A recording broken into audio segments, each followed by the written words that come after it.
We have a baby. We have a baby. Brice and Elizabeth have a baby. We are finally aunts and uncles. Woo! On the season 14 finale of 7 Little Johnstons, Liz and Brice's baby finally arrived, but a lot happened leading up to it. The episode began with Anna inviting Emma, Brice, and Liz over for Halloween, and she surprised Liz by dressing up as her. You actually look like that, though, when you're pregnant. I'm gonna laugh. Oh, do I not look cute? It's kind of weird. You might break your back. Yeah. For some reason, Anna thought the belly weight should be all the way up here, but I think the belly was just a little big on her for her waist. But I think I've been a pretty good source of birth control for Anna and Emma both throughout this whole process. After handing out candy, Liz challenged her sisters to watch a video of a C-section, and they were a little squeamish. Oh, yeah. Oh, no, you're not freaking looking. Look at that. I'm looking. I'm barred. That's not that. That's your Okay, niece good. is gonna be coming out of that. Emma, put that down. I don't need to see that. Oh, that's blood. Watching that video, it was just nasty. I peeked my eyes just to, give support of Elizabeth to watch the C-section, but it was nasty. It just makes my stomach hurt, too, when they're just doing it. Later on, Trent and Brice installed baby Leighton's car seat. Afterward, Trent brought up Liz and Brice potentially getting married one day, and how it might play out the same as it did for Amber's parents. I've told Amber, I said, this is gonna go down a lot like you and your mama. Because Amber was the flower girl. Amber was a 3-year-old flower girl in her mom and dad's wedding. Mm-hmm. It would be flower girl 2.0. The flower girl will almost be as tall as the bride. They then talked about raising Leighton, who will be average size, in a family of little people. I wonder if she's gonna grow up and ask her mom why she's taller than her mom. Of course, those questions will come around. Absolutely. But if she grows up in a good family with parents that are explaining things, she grows into it and grows up with it, there won't be a lot of wondering. She's going to be a well-rounded individual because she knows she'll automatically be grown and taught into acceptance and how to accept people being different. Yeah. Meanwhile, Liz was getting her nails done with Amber and Heidi. And Heidi, who raised her own average-sized child as an LP mom, gave Liz insight into what to expect. So being a mother of an average-sized child and a little child, tried to give Elizabeth some advice with the difference between them. And the biggest thing is that she's going to be doing things, Miss Leighton, a lot quicker and sooner than the little person child would.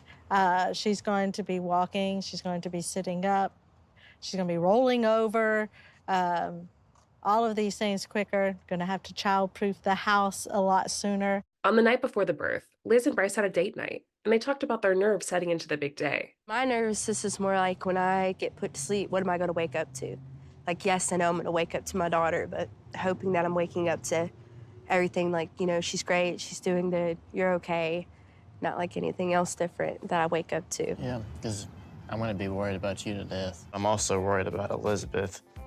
Something accidentally going wrong with her and, there's an emergency because, you never know what could happen because not all things are perfect. Then me, I just lose it.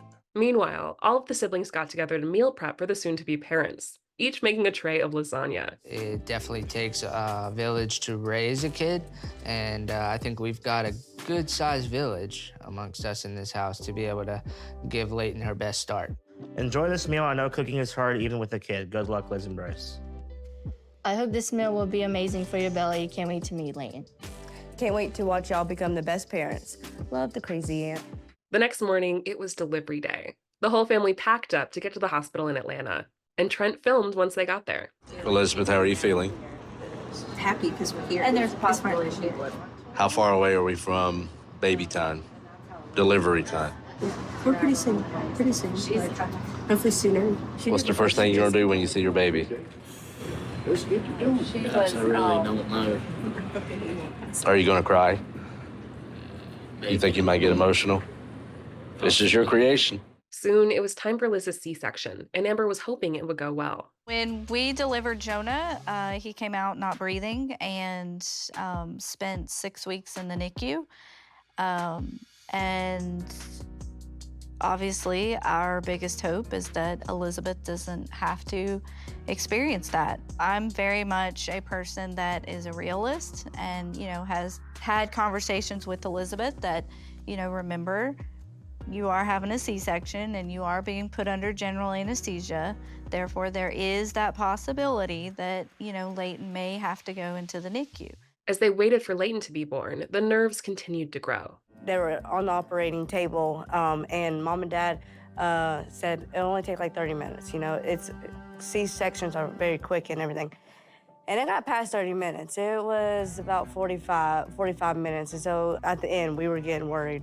The next, past like 15 minutes, all of us were stressing. It is a bit overwhelming. As much as we want a grandbaby, that's also our daughter going back there for surgery as well. So, and this isn't tonsils or adenoids or ear tubes or anything. This is a major surgery.